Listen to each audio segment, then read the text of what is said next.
بسم الله الرحمن الرحيم فمن شهد منكم الشهر فليصمه صدق الله المولانا العظيم.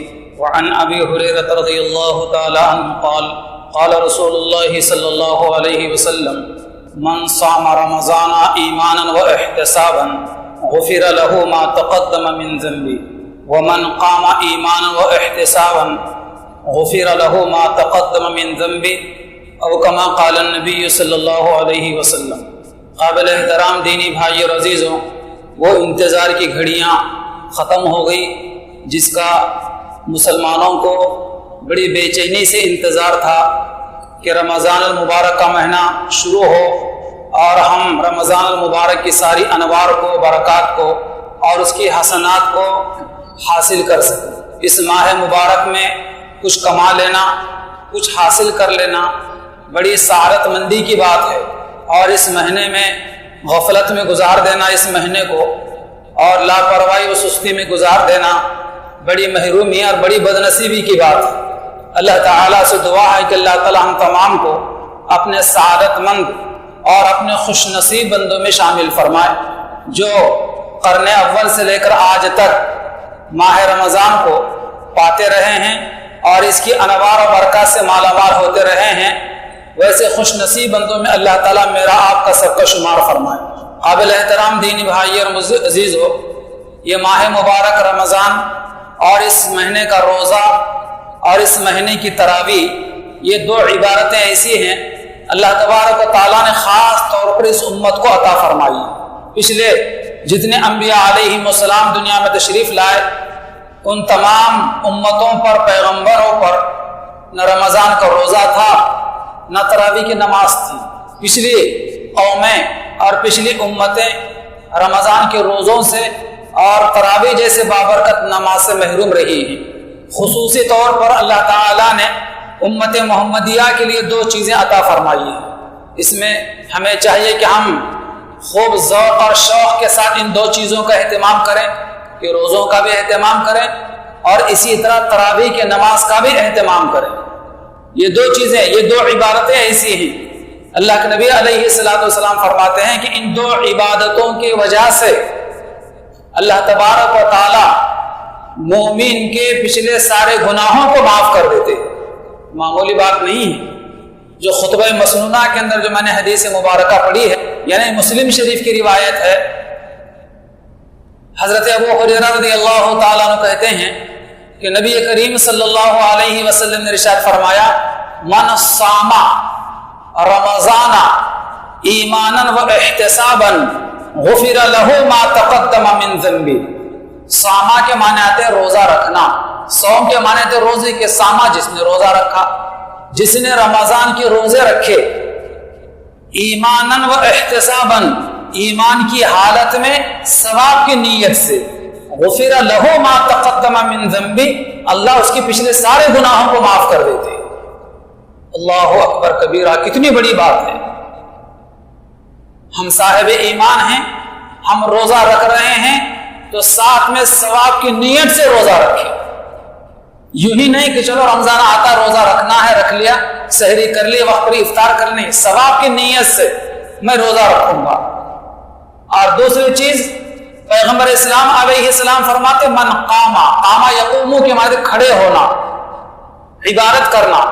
من قاما ایمانا و احتسابا غفر له ما تقدم من ذنبی، کہ جس نے رمضان المبارک کے مہینے میں ایمان کی حالت میں ثواب کی نیت سے اللہ کی عبادت کے لیے کھڑا رہا. تو کون سی عبادت کے لیے کھڑے رہتے ہیں؟ تراویح کی نماز کے لیے. لمبا قیام تراویح کے نماز ہی میں تو ہوتا ہے. تو مراد یہی ہے کہ من قام رمضان ایمان و احتسابا، جو ایمان کی حالت میں ثواب کی نیت سے رمضان کے مہینے میں عبادت کے لیے کھڑا ہو، غفر له ما تقدم من ذنبی، کہ اللہ پاک اس کے پچھلے سارے گناہوں کو معاف کر دیتے ہیں. سبحان اللہ. اس لیے بھائی ان دو عبادتوں میں بہت زیادہ ہمارا ذوق ہونا چاہیے، بہت زیادہ شوق ہونا چاہیے. اور جہاں ہمیں ان دو عبادتوں کا ذوق اور شوق ہو، ان دو عبادتوں کے لیے اپنے گھر والوں کو، اپنے بچوں کو، اپنے دوستوں کو بھی ابھارنا چاہیے. ہمارے بولنے کی وجہ سے اور ہمارا ذوق اور شوق دلانے کی وجہ سے کوئی بھائی روزہ رکھ لیتا ہے، کوئی بھائی آ کر تراویح کی نماز میں شریک ہو جاتا ہے، یقین جانیے جتنا ثواب اس کو روزے کے رکھنے پر، جتنا ثواب اس کو تراویح کی نماز کے پڑھنے پر ملے گا، اتنا زیادہ آپ کو بھی ملے گا۔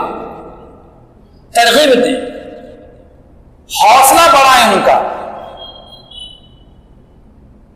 اور بعض لوگ چونکہ بڑا شدت کا گرما چل رہا ہے اور بڑی دھوپ میں تمازت ہے، چلچلاتی ہوئی دھوپ ہے، بہت سے ہمارے نوجوان بھائی بھی جن کا کوئی کام نہیں ہے، کوئی مصروفیت نہیں ہے، سوائے یہاں وہاں بیٹھ کر اور موبائل میں وقت گزارنے کے علاوہ کوئی ان کے پاس میں دوسری مشغولیت نہیں ہے، گھنٹوں اور یوں ہی وقت گزاری کر دیتے ہیں اپنی انگلیوں اور آنکھوں کے ذریعے سے، اور پوچھا جائے تو ہم سے روزہ نہیں ہوتا۔ کیوں روزہ نہیں ہوتا؟ تو بھوک اور پیاس برداشت نہیں ہوتی۔ یاد رکھیں، میں پیغمبر علیہ السلام کے مبارک زمانے کا ایک واقعہ سناؤں تو شاید ہم میں سے کسی کے معلومات میں اضافہ بھی ہو اور ہم میں سے کسی کو نصیحت بھی ہو۔ حضور پاک علیہ السلام کا مبارک زمانہ ہے، ایک جگہ پر دو عورتوں نے روزہ رکھا اور اتنا زیادہ روزے میں نڈھال ہو گئی، اتنا زیادہ پریشان ہو گئی کہ اب مرنے کے قریب ہو گئی۔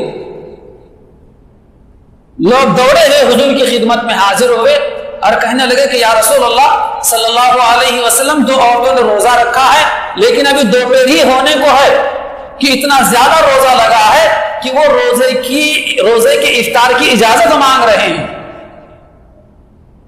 پیغمبر علیہ السلام اپنا چہرے مبارک پھیر لیا اور اپنی عبادت میں مصروف ہو گئے۔ وہ لوگ اٹھ کر چلے گئے۔ پھر تھوڑی دیر کے بعد پھر کچھ لوگ آئے اور انہوں نے کہا کہ یا رسول اللہ صلی اللہ علیہ وسلم، اگر ان دو عورتوں کو روزہ نہ توڑا جائے، ان دو عورتوں کا اگر روزہ نہ توڑا جائے تو وہ آج مر جائیں گے۔ اللہ نبی صلی اللہ علیہ وسلم فرمائے کہ ان دو عورتوں کو بلا کر لایا جائے۔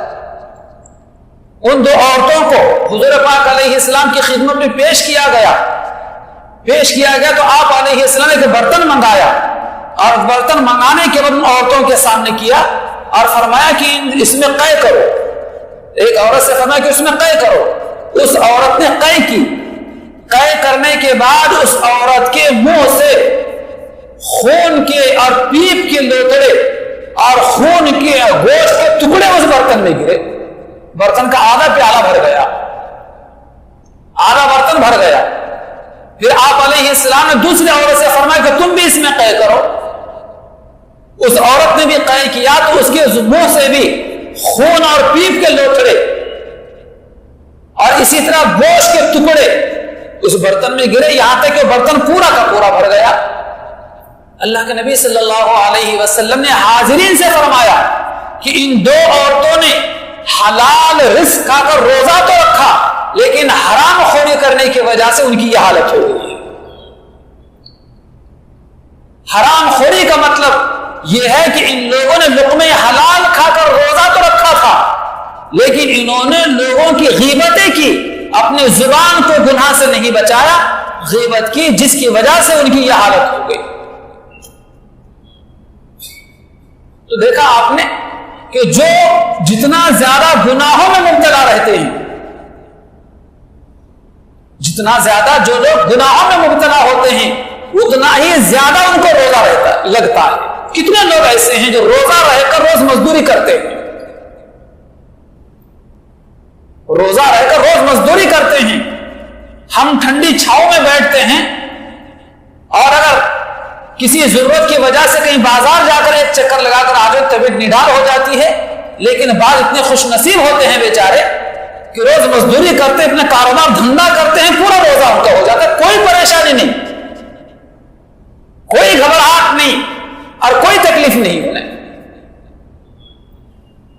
لیکن یہ ہمارے نوجوان جو اصل بہانہ کرتے روزے کے نہ رہنے کا، یہ اصل میں ان کے بدن کے اعضاء گناہوں سے محفوظ نہیں ہوتے، جس کی وجہ سے ان کی یہ حالت ہوتی ہے کہ روزہ رکھ نہیں پاتے، ہمت نہیں ہوتی۔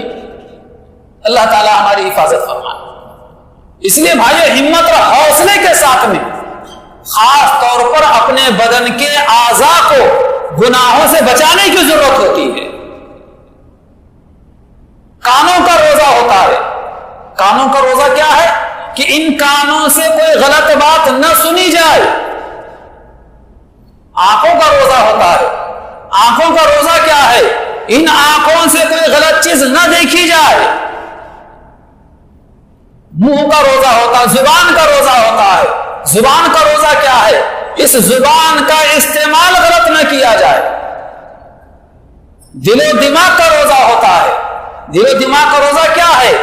اس دل و دماغ کے ذریعے سے کوئی غلط بات نہ سوچی جائے، کسی کے خلاف کوئی سازش نہ رچی جائے، کسی کا برا نہ چاہا جائے، کسی کے خلاف کوئی پلاننگ نہ رچی جائے کہ اس کو پریشان کیا جائے۔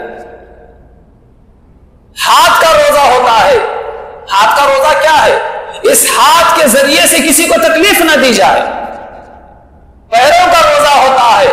پیروں کا روزہ کیا ہے؟ کہ کسی غلط چیز کی طرف چل کر نہ جایا جائے۔ مجھے بتلائیے، ہمارے بدن کے یہ اعضاء، کان، آنکھ، ناک، زبان، دل و دماغ، ہاتھ اور پیر اگر محفوظ ہیں تو بہت مبارک۔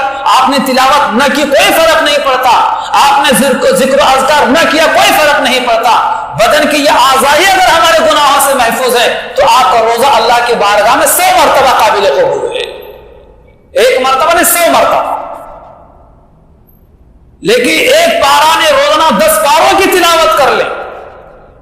تراویح کی نماز کے ساتھ 50 رکعت آپ نفل نماز پڑھ لیں، ہزار مرتبہ کلمہ طیبہ درود شریف استغفار پڑھ لیں، لیکن ہمارے کان محفوظ نہیں، ہمارے آنکھ محفوظ نہیں، ہماری زبان محفوظ نہیں، ہمارا دل و دماغ محفوظ نہیں، اور ہمارے ہاتھ اور پیر اگر محفوظ نہیں ہیں تو ہمارا روزہ کسی کام کا نہیں ہے۔ اس لیے محترم بزرگوں اور دوستوں، اپنے اعضاء کو گناہوں سے محفوظ رکھنے کی اس زمانے میں سب سے زیادہ ضرورت ہے۔ اور دیکھیں، تھوڑی سی کی ہمت کر کے دیکھیں، اپنے بدن کے اعضاء کو گناہوں سے محفوظ رکھ کر دیکھیں کہ پھر روزہ نہیں لگے گا، بلکہ دل یہ چاہے گا کہ 1 مہینہ نہیں بلکہ روزہ 2 مہینے رہے تو بہتر ہے، ہمت کر لوں گا۔ لیکن کوئی مسلمان اپنی غفلت کی وجہ سے، لاپرواہی کی وجہ سے، سستی کا شکار ہو کر رمضان کا روزہ، ایک روزہ توڑ دیتا ہے، ایک روزہ نہیں رہتا۔ اللہ کے نبی علیہ السلام فرماتے ہیں، اس ایک روزے کے بدلے میں سال بھر نہیں بلکہ زندگی بھر روزہ رکھ لے، رمضان کے ایک روزے کا بدل زندگی کے نفل روزے ہو نہیں سکتے۔ رمضان کے ایک روزے کا بدل زندگی بھر کے، سال بھر کے روزے نہیں ہو سکتے۔ اور آپ علیہ السلام فرماتے ہیں، اگر اہل ایمان کو معلوم ہو جائے کہ رمضان کیا چیز ہے، رمضان میں کتنے انوارات آتے ہیں، کتنی برکتیں آتی ہیں، کتنا مسلمان اللہ کے فضل سے مالا مال ہوتا ہے، اگر مسلمان کو یہ معلوم ہو جائے تو مسلمان یہ تمنا کرنے لگا، کاش پورا سال رمضان ہی رمضان ہوتا تو کتنا بہتر ہوتا۔ سرکار کا فرمان ہے، رمضان مبارک کے انوار و برکات کو دیکھ کر مسلمان یہ تمنا کرے گا کہ کاش پورا سال رمضان ہی رمضان ہو جائے تو کتنا بہتر ہوتا۔ تو دوستو، رمضان کی حقیقت کو سمجھنے کی ضرورت ہے۔ امام غزالی علیہ الرحمہ بڑے پائے کے وہ فقیہ تھے، محدث تھے، وہ بیان کرتے ہیں کہ روزے کی 3 قسمیں ہیں، ایک عمومی روزہ، دوسرا خصوصی روزہ، اور تیسرا نہایت خصوصی یعنی اخص الخواص کا روزہ۔ نمبر 1 عمومی روزہ۔ کیا مطلب عمومی روزے کا؟ عمومی روزے کا مطلب یہ ہے کہ آدمی 3 چیزوں سے رکا رہے اس کا روزہ ہو جاتا ہے۔ ایک تو یہ ہے کہ کھانے سے رکا رہے، دوسرے ہے کہ کوئی چیز پینے سے رکا رہے، اور تیسرے یہ ہے کہ خواہشات نفسانیہ سے رکا رہے۔ یہ عوام کا روزہ ہے۔ اور خصوصی روزہ یہ ہے کہ مفسدات صوم سے بچتے ہوئے۔ مفسدات صوم کا مطلب یہ ہے کہ روزے کو توڑنے والی چیزوں سے بچتے ہوئے، اپنے بدن کو اور اپنے بدن کی اعضاء کو گناہ سے بچاتا رہے روزے کی حالت میں. روزے کو توڑنے والی چیزوں سے بچتے ہوئے اپنے بدن کی اعضاء کو، جیسے میں نے ابھی بتلایا، اپنے کان کو، اپنی آنکھ کو، اپنی زبان کو، اپنے دل و دماغ کو، اپنے ہاتھوں پیروں کو گناہوں سے بچاتا رہے. یہ خصوصی روزہ ہے. خصوصی روزے کا مطلب یہ ہے کہ صلحاء و صالحین کا روزہ ہے. اور روزے کی تیسری قسم ظاہری و باطنی گناہوں سے بچتے ہوئے اپنے دل کو غیر اللہ کے ساتھ مشغول ہونے سے بچاتا رہے، کہ کبھی روزے کی حالت میں اپنے دل کو بھی کسی غیر کی طرف متوجہ نہ ہونے دے. ظاہری و باطنی گناہوں سے بچتے ہوئے اپنے دل کو غیر اللہ کی طرف مشغول ہونے سے بچاتا رہے. یہ نہایت خصوصی روزہ ہے. یہ انبیاء اور صدیقین کا روزہ ہے. بھائیو اور عزیز نوجوانوں، کوشش کریں کہ میرا روزہ اعلیٰ ترین درجے کا روزہ ہو. کم از کم نہایت خصوصی اخص الخواص کا روزہ نہ ہو سکا تو کم از کم جو ہے خصوصی روزہ تو کرنے کی کوشش کرے. عمومی روزہ تو ہو ہی جاتا ہے ہر کسی کا.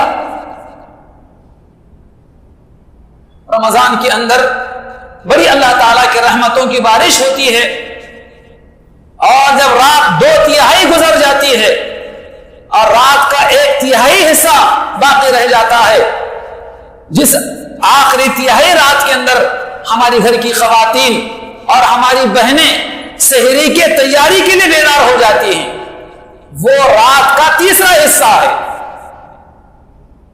اللہ کے نبی علیہ السلام فرماتے ہیں کہ اس رات کے تہائی حصے میں، آخری حصے میں، اللہ تبارک و تعالیٰ کی رحمت پہلے آسمان سے پکارتی ہے پورے رمضان پر. ہائے کوئی مجھ سے بخشش مانگنے والا تاکہ میں اسے معاف کر دوں، بخش دوں. ہے کوئی گناہگار جو مجھ سے گناہوں کی معافی چاہے، میں اس کے گناہوں کو معاف کر دوں. ہے کوئی میری برکتوں کو حاصل کرنے والا کہ میں اپنی برکتوں سے اسے مالا مال کروں. ہے کوئی میری انوار اور رحمتوں کو چاہنے والا کہ میں اپنے انوار اور رحمتوں سے اسے مالا مال کر دوں. ہے کوئی مصیبت زدہ جو مجھ سے کہے مصیبتوں کو دور کرنے کے لیے اور میں اس کی مصیبتوں کو دور کر دوں. یہ پہلے آسمان سے صدائیں لگتی رہتی ہیں. ہماری بہنیں جو خاص طور پر سحری کی تیاری کے لیے ہم سے 1-1.5 گھنٹہ 2 گھنٹے پہلے بیدار ہو جاتی ہیں، اگر ہمارے بہنوں کو یہ بات معلوم ہو جائے کہ سحری کی تیاری شروع کرنے سے پہلے اگر مصلی بچھا کر چند رکعت تہجد کی نماز، تہجد کے نیت سے چند رکعت نماز پڑھ لیں، چاہے 2 رکعت ہو چاہے 4 رکعت ہو، اور اس کے بعد اگر دعا مانگ لیں تو وہ بھی رمضان مبارک کی انسانی انوار و برکات سے مالا مال ہو جائیں گی. اللہ کی رحمتوں اور اللہ کے فضل و کرم سے ہماری بہنیں بھی مالا مال ہو جائیں گی. عموماً مردوں کا یہ طریقہ کار ہوتا ہے کہ بالکل اخیر وقت میں اٹھتے ہیں. ہماری گھر کی بہنیں اٹھاتے تھک جاتی ہیں، اجی اب تو اٹھو کہ بالکل سحری کا وقت ختم ہونے میں 15 سے 20 منٹ باقی بچے ہوئے تب ہم بیدار ہوتے ہیں. ہم اپنے گھر کی خواتین کو پابند کر دیں کہ آپ اٹھ جائیں تو ہمیں بھی اٹھا دیں، اور اگر ہماری گھر کی خواتین اٹھا تو اٹھ جانا چاہیے. یہ نہیں کہ سوتے پڑے رہیں اور بار بار بیچاری کو آ کر اٹھانا پڑے. ایسا نہ ہو. اگر ہم پابند کریں کہ ہمیں بھی اٹھا دیں آپ، تو ہمیں بھی چاہیے کہ ہم بھی بیدار ہوں اور اس وقت کچھ اپنے خالق و مالک کو منوانے کی کوشش کریں کہ وہ خالق و مالک کو جو کوئی بندہ منواتا ہے وہ مان جاتا ہے. یقین جانیے جس کا خالق و مالک جس بندے کی مان گیا اس بندے کی کیا کہنے. خدا کرے کہ ہم کو اپنے خالق و مالک کو منانے کی ہمیں توفیق عطا فرمائے. محترم بزرگوں اور دوستو، جو مسلمان اس ماہ مبارک میں روزہ رکھتے ہیں، بخاری شریف کی حدیث ہے کہ کل میدان محشر ہوگا، قیامت کا دن ہوگا، لوگ پریشانی کے عالم میں ہوں گے، نفسا نفسی کا عالم ہوگا، کوئی کسی کا پرسان حال نہیں ہوگا. انبیاء و اولیاء اللہ تعالیٰ کی عظمت و جلال سے سہمے ہوئے ہوں گے، نہ جانے ہمارے کس چیز کو بہانہ بنا کر ہماری پکڑ ہو جائے۔ انبیاء و اولیاء، اکابرین و اسلاف سہمے ہوئے ہوں گے، لیکن نبی کریم علیہ السلام فرماتے ہیں کسی بے چینی و پریشانی کے عالم میں جہاں پر سورج 1 میل اور 2 میل کے فاصلے پر ہوگا، لوگ پسینے سے شرابور ہوں گے، ایسے عالم میں قیامت کے میدان میں صرف ایک ہی سایہ ہوگا۔ جانتے ہیں کون سا سایہ ہے؟ وہ عرش کا سایہ۔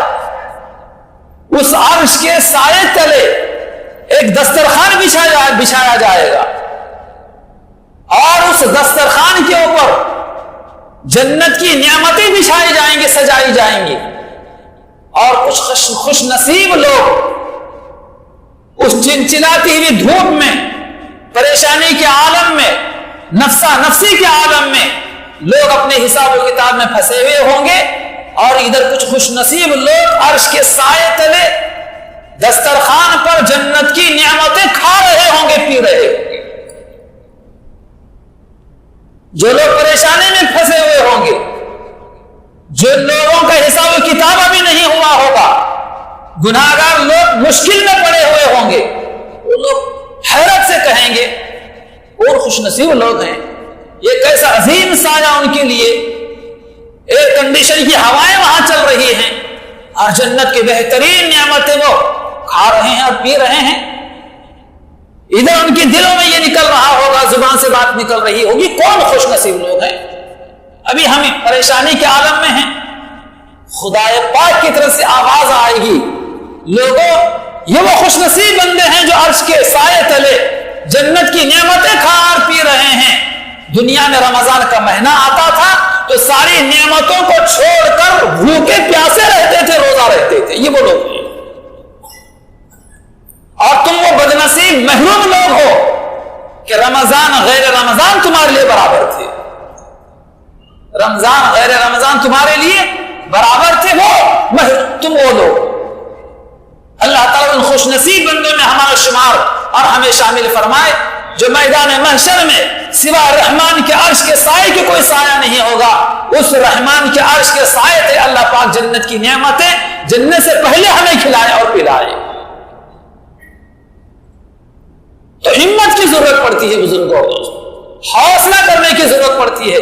دیکھیے اللہ کی مدد کیسے شامل حال ہوتی ہے۔ پچھلے جمعہ کے اندر میں نے اس تعلق سے کچھ باتیں اپنے نوجوانوں سے، کچھ بھائیوں سے میں نے عرض کی تھی، ہمت کی بات ہے، کچھ نہیں ہے۔ کسی کو دانت دے تھوڑی سے، کوئی پریشانی کی بات ہے، آپ سحری کو اٹھتے جائیں، دیکھیں سحری کر لینا، خدا نہ خواستہ 1000 مرتبہ خدا نہ خواستہ دوپہر کے بعد طبیعت بگڑ جائے، طبیعت خراب ہو جائے، روزہ لگ جائے، اب آپ کو یہ لگے کہ شاید میں روزہ رکھ نہیں پاؤں گا، میں بے ہوش ہو جاؤں گا، یا میں چکر کھا کر گر جاؤں گا، شاید مجھے دواخانے میں شریک کرنا پڑے گا، ایسی اگر نوبت آ رہی ہو تو دن کے کسی بھی حصے میں روزہ توڑ سکتے ہیں، کوئی گناہ نہیں ہے، توڑ سکتے ہیں روزہ۔ چونکہ آپ ہمت نہیں کر پائے، آگے برداشت کرنے کی طاقت آپ میں نہیں ہے، دن کے کسی بھی حصے میں اس مجبوری کی وجہ سے روزہ توڑ سکتے ہیں، اور ایسی مجبوری کی صورت میں روزہ توڑنے کی وجہ سے کوئی گناہ نہیں ہے۔ رمضان کے بعد بارش میں یا سرما کے سردیوں کے زمانے میں جب دن چھوٹے ہو جاتے ہیں، ٹھنڈے دن ہو جاتے ہیں، تو رمضان کے ان چھوٹے ہوئے روزوں کی قضا ان دنوں میں کر لی جائے، کوئی گناہ نہیں ہے۔ لیکن ہمت کر کے تو ہم دیکھیں، محترم بزرگوں اور دوستوں، بڑا فضیلت کا مہینہ، بڑی رحمتوں برکتوں والا مہینہ ہمارے اوپر سایہ فگن ہے۔ نبی کریم صلی اللہ علیہ وسلم فرماتے ہیں کہ لوگوں، جب رمضان کا مہینہ تم پاؤ تو 4 چیزوں کا خاص اہتمام ہی نہیں بلکہ 4 چیزوں کی کثرت کرو۔ رمضان کا جب مہینہ تم پاؤ تو 4 چیزوں میں صرف پڑھنا اور اہتمام نہیں بلکہ ان 4 چیزوں کو کثرت کے ساتھ کرو۔ کون سی 4 چیزیں ہیں وہ؟ نبی پاک علیہ السلام فرماتے ہیں کہ 4 چیزوں میں سے 2 چیزیں ایسی ہیں جس سے تم اپنے پروردگار کو، اپنے رب العالمین کو راضی کر سکتے ہو، اور دوسری 2 چیزیں وہ ہیں جس کے بغیر تمہیں چارے کار نہیں. پہلی دو چیزیں کلمہ طیبہ یا کلمہ شہادت کا ورد بڑی کثرت سے کرنا. چلتے پھرتے اٹھتے بیٹھتے جاگتے سوتے ہر وقت زبان کے اوپر کلمہ طیبہ لا الہ الا اللہ لا الہ الا اللہ. اگر مکمل کہہ لیں لا الہ الا اللہ محمد الرسول اللہ لا الہ الا اللہ محمد الرسول اللہ. بخاری شریف کی حدیث ہے اس کلمہ مبارکہ کو افضل ذکر فرمایا ہے. افضل ذکر لا الہ الا اللہ. تمام وظیفوں میں تمام ذکروں میں سب سے افضل ترین ذکر اور وظیفہ اگر کوئی ہے تو کلمہ طیبہ ہے یا کلمہ شہادت پڑھے. حضرت موسیٰ علیہ السلام نے اپنے پروردگار سے کہا تھا کہ پروردگار کوئی کلمہ کوئی وظیفہ کوئی دعا ایسی مجھے تلقین کی جائے کہ جس کے ذریعے سے میں آپ کو یاد کروں جو میرے لیے خاص ہو جو کسی اور کے لیے نہ ہو. اللہ رب العالمین کی جانب سے حکم ہوتا ہے کہ موسیٰ کلمہ طیبہ کے ذریعے سے تم مجھے یاد کر سکتے ہو یاد کرو. موسیٰ علیہ السلام نے کہا کہ رب العالمین یہ تو آپ کے سارے ہی بندے کہتے ہیں, میں چاہتا ہوں کہ کوئی بات کوئی وظیفہ کوئی کلمہ کوئی دعا جو میرے لیے خاص ہو وہ ہو, اس کا حکم فرمائیے مجھے تلقین فرمائیے. جیسے ہی موسیٰ علیہ السلام یہ کہنا تھا کہ خاص میرے لیے ہو تو اللہ تبارک و تعالیٰ کی جانب سے حکم ہوا کہ موسیٰ ساتوں زمین و آسمان اور ساتوں زمین و آسمان کے درمیان کی ساری چیزیں ایک ترازو کے پلڑے میں رکھ دی جائیں اور دوسرے ترازو کے پلڑے میں کلمہ طیبہ یا کلمہ شہادت رکھ دیا جائے تو کلمہ شہادت و کلمہ طیبہ والا پلڑا جھک جائے گا. اتنا بڑا اتنا عظیم کلمہ یہ معمولی نہیں ہے. آج بہت سارے لوگ علماء سے اور اس سے اور اس سے وظیفہ پوچھتے ہیں کہ کوئی وظیفہ بتائے میں اللہ کو یاد کروں, کوئی تسبیح پڑھنے کا طریقہ مجھے بتلائے. اس سے بڑھ کر کوئی تسبیح نہیں ہے. اللہ کے نام نامی اس میں گرامی کے سے بڑھ کر کوئی تسبیح دنیا کے اندر نہیں ہے. اور استغفار کا پڑھنا اپنے گناہوں سے معافی مانگنا یہ ایسا وظیفہ ہے کہ استغفار پڑھنے کی وجہ سے اللہ تبارک و تعالی مصیبتوں سے مشکلوں میں سے نکلنے کے راستے پیدا فرما دیتے ہیں. قرآن مجید وَيَرْزُقْهُ مِنْ حَيْثُ لَا يَحْتَسِبُ, اور ایسی جگہ سے اسے رزق اور روٹی کا انتظام کر دیتے ہیں جہاں سے بندے کو گمان بھی نہیں ہوتا کہ مجھے یہاں سے کچھ ملنے والا ہے. استغفار کی برکتیں ہیں. اس لیے دو چیزیں جس کی کثرت کرنا ہے, ایک کلمہ طیبہ کا ورد اور دوسرے استغفار کثرت سے پڑھنا. اور دوسری دو چیزیں جس سے ہمیں چارے کار نہیں, ان دو میں سے ایک یہ ہے کہ اللہ رب العالمین سے جنت کو مانگنا, جنت کا سوال کرنا, اور دوسرا یہ ہے کہ اللہ سے جہنم سے پناہ مانگنا, اے اللہ جہنم سے حفاظت فرما, دوزخ سے ہماری حفاظت فرما. اور ان دو کے لیے ایک بہت ہلکے پھلکے عام فہم الفاظ پر مشتمل پیغمبر اسلام علیہ السلام کی دعا ہے. اگر ہم اس کا تھوڑا اہتمام کرنے لگ جائیں تو یہ مقصد حاصل ہو جائے. کیا ہے وہ؟ اللہم انی اسألک الجنت واعوذ بک من النار. اللہم انی اسألک الجنت واعوذ بک من النار. اے اللہ میں آپ سے جنت کا سوال کرتا ہوں, مجھے جنت عطا فرمائیے. اور اے اللہ میں آپ سے جہنم سے پناہ مانگتا ہوں, جہنم سے میری حفاظت فرمائیے. تو امید ہے کہ آپ تمام بشمول میرے انشاءاللہ رمضان کی اس بابرکت مہینے کے اندر ان چار چیزوں کا اہتمام کریں گے. تو یہ رمضان المبارک کا مہینہ محترم بزرگوں اور دوستوں ہمیں اس کی قدردانی کی توفیق عطا فرمائے. اور ایک چیز میں بتلاتے اپنی بات کو ختم کر دو. حضرات صحابہ نبی کریم صلی اللہ علیہ وسلم کے رمضان کے عبادتوں کی کیفیت بیان کرتے ہیں. صحابہ بیان فرماتے ہیں کہ جیسے ہی رمضان کا مہینہ شروع ہو جاتا تھا تو نبی کریم صلی اللہ علیہ وسلم کے 3 چیزوں میں ہم اضافہ محسوس کرتے تھے. کون سی 3 چیزیں ہیں وہ؟ خدا کرے کہ ان 3 چیزوں میں میرا آپ کا بھی اضافہ ہو جائے۔ پہلی چیز حضرات صحابہ بیان فرماتے ہیں جیسے رمضان کا مہینہ شروع ہو جاتا اللہ کے نبی علیہ الصلوۃ والسلام کی عبادتوں میں اضافہ ہو جاتا۔ کتنا اضافہ ہو جاتا ہوگا؟ عام دنوں کی عبادت کا یہ حال تھا حضور پاک علیہ الصلوۃ والسلام کے کہ کھڑے ہو کر اتنی لمبی لمبی نمازیں پڑھا کرتے تھے، حدیث مبارکہ میں ہے حتی یتورمت قدماہ،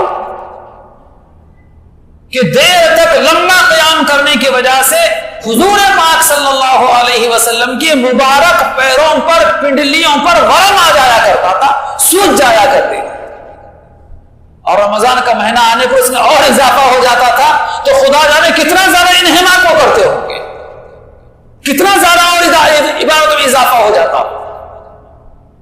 دوسری چیز حضرات صحابہ بیان فرماتے ہیں کہ انفاق فی سبیل اللہ، دوسری چیز جس میں اضافہ ہو جاتا تھا حضور پاک علیہ السلام کے، وہ اللہ کے راستے میں مال روپیہ پیسہ خرچ کرنے میں اضافہ ہو جایا کرتا تھا۔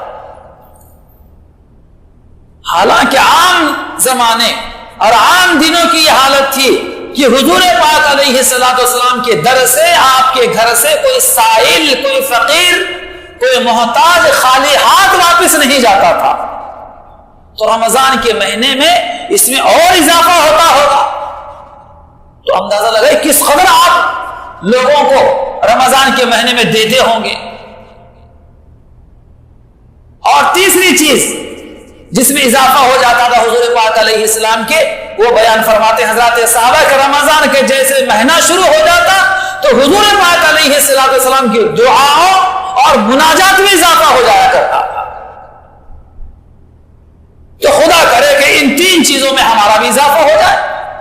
بلکہ حدیث مبارکہ میں ہے کہ عرش کے اٹھانے والے فرشتوں سے اللہ پاک فرماتے ہیں کہ فرشتوں تم اپنی عبادت چھوڑ دو اور میرے روزہ دار بندے جو دعا مانگ رہے ہیں ان کی دعا پر تم آمین کو۔